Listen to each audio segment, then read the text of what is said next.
Okey. Hadis 153 dah. Haddatsana Ahmad bin Ubadah Ad-Dabi, haddatsana Abdul Aziz bin Muhammad an Qudamah ibn Musa an Muhammad ibn Husain an Abi Alqamah an Yasar an Ibn Umar qala anna Rasulullah sallallahu alaihi wasallam qala la salata ba'da al-fajr illa sajdatain. Telah berbicara kepada kami oleh Ubadah Ad-Dabi, telah berbicara kepada kami oleh Abdul Aziz ibn Muhammad daripada Qudamah ibn Musa, daripada Muhammad ibn Husain, daripada Abi Alqamah, daripada Yasan, daripada Ibn Umar, katanya bahawa Rasulullah sallallahu alaihi wasallam bersabda, tidak ada solat setelah fajar kecuali 2 rakaat subuh. Hadis tu begitu. Tak boleh sembahyang dah selepas naik fajar kecuali 2 rakaat. Maknanya subuh dikeluarkan oleh At-Tirmizi. Jadi kalau nak faham lagi hadis ni, dia baca bersama dengan riwayat daripada Abdul Razzaq ni. Wa fi riwayati Abdul Razzaq la salata ba'da tulu'il fajri illa rak'atil fajri. Tidak ada solat setelah terbitnya fajar kecuali 2 rakaat fajar. Mai hadis lagu tu dah.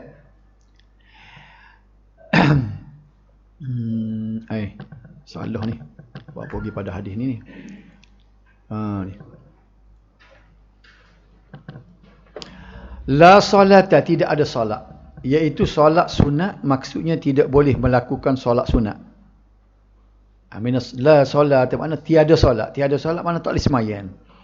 Ba'dal fajri, selepas, setelah. Ni perkataan ba'da tadi baru jumpa.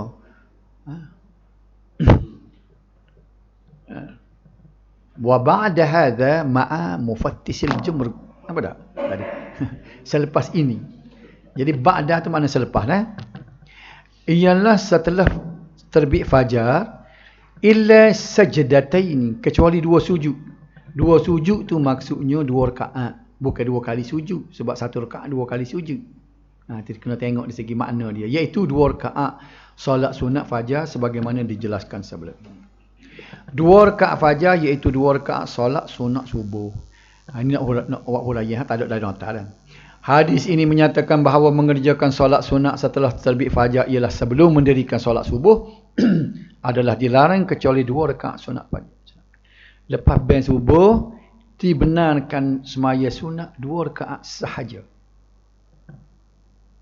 At-Tirmizi berkata ulama telah bersepakat bahawa makruh solat setelah fajar kecuali 2 rakaat solat sunat fajar. Mengerjakan 2 rakaat solat sunat fajar setelah terbit fajar dan kedua-dua rakaat tersebut masih berada dalam waktunya adalah dibolehkan. Berdasarkan kepada hadis dalam Sahih Al-Bukhari dan Sahih Muslim, maksud dia tidak ada solat setelah solat fajar hingga terbit matahari. Kemudian hadis dalam Sahih Bukhari juga disebut tidak ada solat setelah solat subuh hingga terbit matahari. 2 hadis di atas menunjukkan percanggahan dengan hadis 153 pada lapas fajar. Jadi seolah dalam hadis Bukhari Muslim ni boleh solat lepas sembahyang subuh, asalkan jangan naik matahari. Hadis 153 menyebut selepas fajar, iaitu selepas terbit fajar. Adapun kedua-dua hadis tersebut menyebut selepas solat fajar atau solat subuh. Jadi maknanya walaupun waktu tahrim, kenapa tak? Tapi ulama cuba sesakkan ni yang bercanggah dari sudut zahirnya macam mana? Maknanya dia kata larangan dalam hadis 1-2 tadi membawa kepada haram, iaitu haram menunaikan solat sunat selepas solat subuh. Memang kita tahu tu waktu tahrim dah. Lepas kita sudah sembahyang subuh kita pergi sembahyang sunat, itu memang haram. Adapun larangan dalam hadis 153 adalah larangan untuk mengerjakan solat sunat saja setelah terbit fajar kecuali 2 rakaat. Asalnya dia tak beri tu sembahyang tu. Dia suruh sembahyang subuh saja. Tapi dibenarkan. Dan memang pahala yang banyak tu untuk 2 rakaat sebelum subuh. Dengan kata lain, tidak ada solat yang dianjurkan oleh syarak selepas terbit fajar kecuali 2 rakaat sebelum solat subuh. Ia disokong dengan tindakan Nabi sallallahu alaihi wasallam yang meringkaskan solat sunat sebelum subuh sehingga Aisyah berkata, aku tidak pasti sama ada baginda membaca Al-Fatihah ataupun tidak. Muttafaq. Sebab apa kita kata Aisyah boleh tahu Nabi sembahyang solat sunat subuh tidak pergi masjid ni. Dia sembahyang di rumah. Dan di rumah dia pula dia elok tabir kan. Okay? Dia elok tabir tu. Hak ni cerita kata elok tabir nampak Nabi hak ni tau. Elok tabir masuk masjid lari. Jadi dia semayang di rumah dia lah. Dan kita dah tahu dah semayang sunat qabliyah atau ba'diyah ni afdal buat di rumah daripada di masjid kalau sekiranya masjid kita dekat. Jadi macam Nabi tu dia elok lansir tu dia boleh masuk lalu. Jadi Aisyah tengok Nabi semaya solat subuh ni, dia kata aku tidak pasti sama ada baginda membaca Al-Fatihah ataupun tidak. Cepat sangat macam teh otak su dia kata. Nabi semaya sangat ringkas semaya sunat subuh 2 rakaat. Cuba tengok ni. Bila faham begitu cuba tengok hadis riwayat Al-Baihaqi ni. An Sa'id ibn al-Musayyab rahimahullah annahu ra'a rajulan. Saya buat terjemah betul ada. Yusalli ba'da tulu'il fajri aksar min rak'atan yuksiru fiha ar-ruku' was-sujud fanahahu. Faqala ya Aba Muhammad ayu'adzibni Allah 'ala as-salah? Faqala la walakin yu'adzibuka Allah 'ala khilafis sunnah. Sa'id al-Musayyab ni tabi'in. Tabi'in ni kita kira orang yang ngaji dengan sahabat kan. Dia melihat seorang lelaki solat setelah terbitnya fajar lebih daripada 2 rakaat. Sedangkan Nabi tadi semaya sangat ringkas dan tidak lebih pada 2 rakaat. Dia semaya fajar lebih pada 2 rakaat, 4 rakaat. Waraknya dia ni dah. Orang tersebut memperbanyakkan rokok lama, sujud lama. Sedangkan Nabi Aisyah kata tadi baca teh pun macam tak su dah. Boleh-boleh mana cerita ni. Maka bila Sa'id tu tengok, dia gila lah. Muat gapo ni? Ni orang duduk semaya. Sa'id gila kan. Dia sembahyang lagu mana tadi? Lebih pada 2 rakaat. Lepas tu sujud lama, rokok lama. Lalu orang tersebut berkata, wahai Abu Muhammad. Mana Sa'id al-Musayyab? Adakah Allah mengazabkan aku kerana mengerjakan salat? Ni buah orang kita lah ni. Masuk neraka kau pergi sembahyang, masuk neraka kau pergi zikir, masuk neraka kau pergi selawat dah. Ni apa kita sama kali kita kata jangan dibuat benda tu bid'ah kan? Apa masuk neraka kau pergi. Dia kata mana itu akan duduk berjujur. Malaikat tanya apa tu berjujur masuk neraka tu?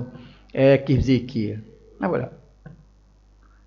Perkataan tu orang ni tanya dah. Sa'id al-Musayyab. Dia kata, adakah Allah mengazabkan aku kerana solat? Ni sembahyang ni. Apa ke dia lebih 2 rakaat? Apa ke dia nak sujud dengan rokok lama? Dia jawab mana? Maka Sa'id al-Musayyab menjawab, tidak.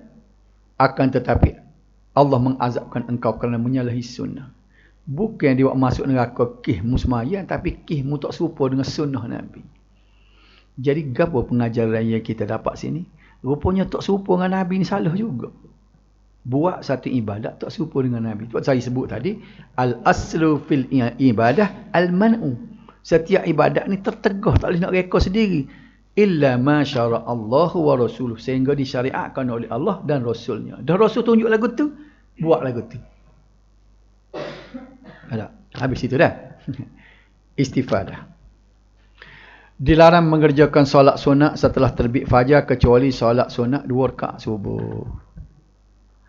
Ketetapan suatu ibadat adalah bersumberkan wahyu sama ada daripada Al-Quran ataupun As-Sunnah. Cuba tengok ni. Sesuatu ibadat nak menetap.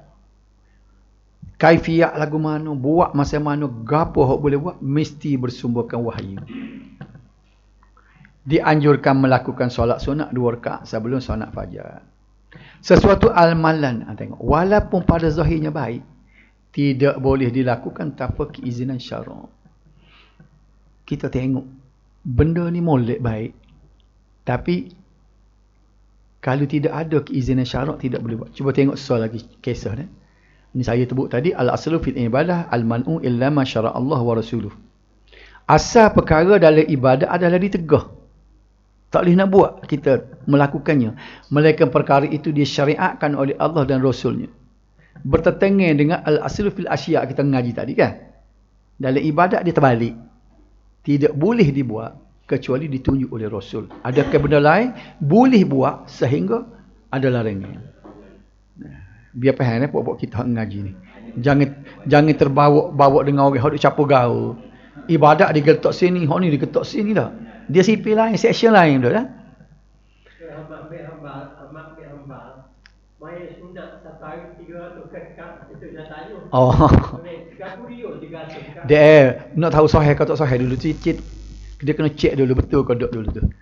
Cuba tengok dah nak sebut ni gambaran. Bagaimana sahabat dalam Sunan Ad-Darimi dan dinilai sahih oleh Al-Albani hadis ni ya. Saya ambil terjemahlah mudah. Abu Musa Asy'ari ni sahabat Nabi ya. Dia memasuki Masjid Kufah. Lalu didapati di masjid tersebut terdapat sejumlah orang yang membentuk halaqah duduk keliling. Nak nanti ke semaya. Pada setiap halaqah, grup-grup halaqah ni terdapat seorang syekh dan di depan mereka ada tumpukan kerikil, ada batu wasbih kita panggil. Lalu syekh tersebut menyuruh mereka yang duduk di halaqah dia jadi tekong. Dia kata sabbihu, bertasbihlah kamu. Orang ramai apa? Subhanallah, subhanallah, subhanallah. Kemudian dia berkata, hamidu, bertahmidlah kamu. Alhamdulillah, alhamdulillah, alhamdulillah. Baik. Maka Abu Musa, sebab Abu Musa ni sahabat. Hak je buat ni orang bukan sahabat, dia tabi'in. Rendah sikit peringkat kan. Dia mesti dengar kalau sahabat ni. Abu Musa pergi. Jadi Abu Musa tengok tu, dia royak ke Abdullah ibnu Mas'ud. Sebab di segi ni orang panggil tu guru. Abdullah ibnu Mas'ud, Abdullah ibnu Umar ni. Dua orang panggil madrasah ilmu, dua orang ni. Dia gerojak ke Abdullah bin Mas'ud. Maka berkata Ibnu Mas'ud kepada Abu Musa, apakah engkau menyuruh mereka untuk menghitung kepada? Dia kata, lepas tu mu tengok mu mana? Dia tanya Abu Musa. Abu Musa kata, aku tak kata gapo. Jadi Ibnu Mas'ud kata, apa mu tak tanya mereka itu? Dia kata, mereka menghitung keburukan mereka. Itu wasbih. Dan engkau memberi jaminan mereka bahawa kebaikan-kebaikan mereka tidak akan hilang sedikit pun? Dia tanya. Jadi Abu Musa pun menjawab, aku tidak menyuruh sesuatu apapun kepada mereka. Perkatalah Ibnu Mas'ud, mari kita pergi menuju mereka. Dipajak dua-dua orang, pergi tempat orang. Kumpulan orang duduk berzikir tadi. Lalu Ibnu Mas'ud berkata kepada mereka, perbuatan apa yang aku lihat kamu melakukan ini, wahai umat Muhammad? Mereka menjawab, wahai Abu Abdurrahman, ini adalah kerikil batu yang digunakan untuk menghitung tasbih, tahmid dan tahlil dan takbir. Maka berkata Ibnu Mas'ud, alangkah cepatnya kalian binasa wahai umat Muhammad. Padahal para sahabat ramai yang masih hidup dan pakaiannya belum lagi rosak serta bekas makan minumnya masih belum pecah. Apakah kamu ingin berada di atas agama yang lebih mendapat petunjuk dari agama Muhammad, ataukah kamu telah membuka pintu kesesatan? Tengok dia marah zikir. Mereka pun menjawab, tengok. Bila orang larang, inilah buah semuanya. Wahai Abdul Rahman, demi Allah, tidaklah kami menginginkan melakukan kebaikan. Kami nak buat benda baik ni. Betul tak? Dijawab guana. Abu Mas'ud pun berkata, kam min muridin lil khair lam yusibhu. Berapa ramai orang yang menginginkan kebaikan tetapi tidak mendapatkannya. Kerana tidak tahu sebagaimana sunnah Nabi sallallahu alaihi wasallam. Boleh nampak tak? Jadi itulah sebabnya. Kita nak simpulkan di sini. Banyak perkara-perkara yang perlu kita teliti bahawa ibadat ni dua benda baru Tuhan terima. Nombor satu ikhlas, nombor dua mutaba'ah dia panggil. Mutaba'ah ni ikut celupan Nabi sallallahu alaihi wasallam dan para sahabat.